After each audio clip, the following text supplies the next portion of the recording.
Saul avait approuvé le meurtre d'Étienne. Il y eut ce jour-là une grande persécution contre l'église de Jérusalem. Et tous, excepté les apôtres, se dispersèrent dans les contrées de la Judée et de la Samarie. Des hommes pieux ensevelirent Étienne et le pleurèrent à grand bruit. Saul, de son côté, ravageait l'église, pénétrant dans les maisons. Il en arrachait hommes et femmes et les faisait jeter en prison. Ceux qui avaient été dispersés allaient de lieu en lieu, annonçant la bonne nouvelle de la parole. Philippe étant descendu dans la ville de Samarie, prêcha le Christ. Les foules tout entières étaient attentives à ce que disait Philippe, lorsqu'elles apprirent et virent les miracles qu'il faisait, car des esprits impurs sortirent de plusieurs démoniaques, en poussant de grands cris, et beaucoup de paralytiques et de boiteux furent guéris. Et il y eut une grande joie dans cette ville.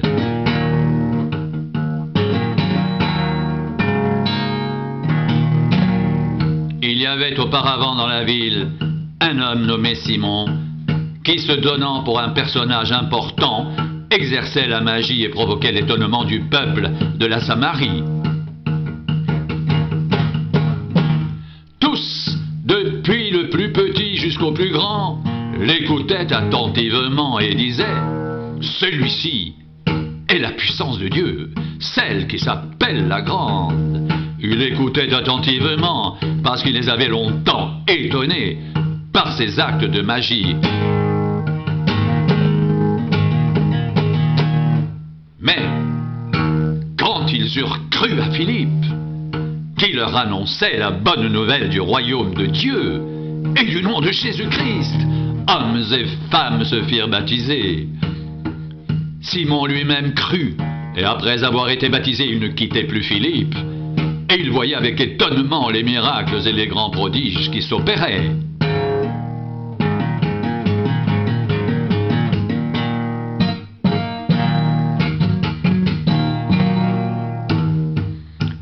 Les apôtres, qui étaient à Jérusalem, ayant appris que la Samarie avait reçu la parole de Dieu, y envoyèrent Pierre et Jean.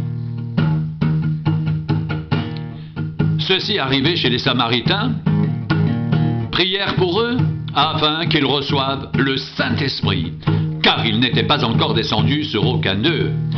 Ils avaient seulement été baptisés au nom du Seigneur Jésus. Alors Pierre et Jean leur imposèrent les mains et ils reçurent le Saint-Esprit. Lorsque Simon vit que le Saint-Esprit était donné par l'imposition des mains des apôtres, il leur offrit de l'argent en disant « Accordez-moi aussi ce pouvoir, afin que celui à qui j'imposerai les mains reçoive le Saint-Esprit. » Mais Pierre lui dit « Que ton argent périsse avec toi, puisque tu as cru que le don de Dieu s'acquérait à prix d'argent. Il n'y a pour toi ni part ni lot dans cette affaire, car ton cœur n'est pas droit devant Dieu. Repens-toi donc de ta méchanceté et prie le Seigneur pour que la pensée de ton cœur te soit pardonnée, s'il est possible, car je vois que tu es dans un fiel amer et dans les liens de l'iniquité. »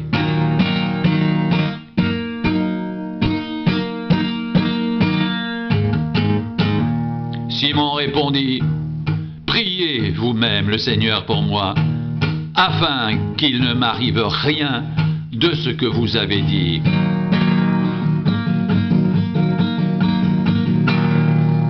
Après avoir rendu témoignage à la parole du Seigneur, et après l'avoir prêché, Pierre et Jean retournèrent à Jérusalem en annonçant la bonne nouvelle dans plusieurs villages des Samaritains.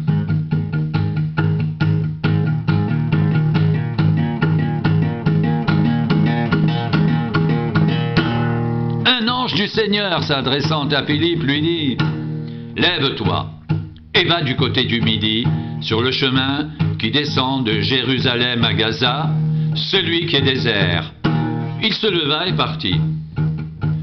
Et voici un Éthiopien, un eunuque, ministre de Candace, reine d'Éthiopie, sur un tendant de tous ses trésors, venu à Jérusalem pour adorer, s'en retournait assis sur son char et lisait le prophète Ésaïe.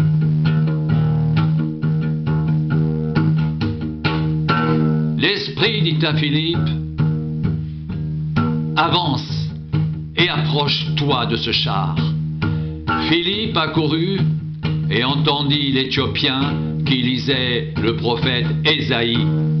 Il lui dit, « Comprends-tu ce que tu lis ?»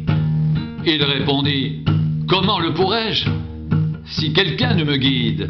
Et il invita Philippe à monter et à s'asseoir avec lui. Le passage de l'Écriture qu'il lisait était celui-ci. Il a été mené comme une brebis à la boucherie et comme un agneau muet devant celui qui le tond, il n'a point ouvert la bouche. Dans son humiliation, son jugement a été levé et sa postérité, qui la dépeindra? Car sa vie a été retranchée de la terre. L'eunuque dit à Philippe, « Je te prie, de qui le prophète parle-t-il ainsi? Est-ce de lui-même ou de quelqu'un d'autre ?» Alors Philippe, ouvrant la bouche et commençant par ce passage, lui annonça la bonne nouvelle de Jésus. Comme ils continuaient leur chemin, ils rencontrèrent de l'eau. Et l'eunuque dit, « Voici de l'eau. Qu'est-ce qui empêche que je ne sois baptisé ?» Philippe dit, « Si tu crois de tout ton cœur, cela est possible. » L'eunuque répondit, « Je crois que Jésus-Christ est le Fils de Dieu. » Il fit arrêter le char. Philippe et l'eunuque descendirent tous deux dans l'eau, et Philippe baptisa l'eunuque.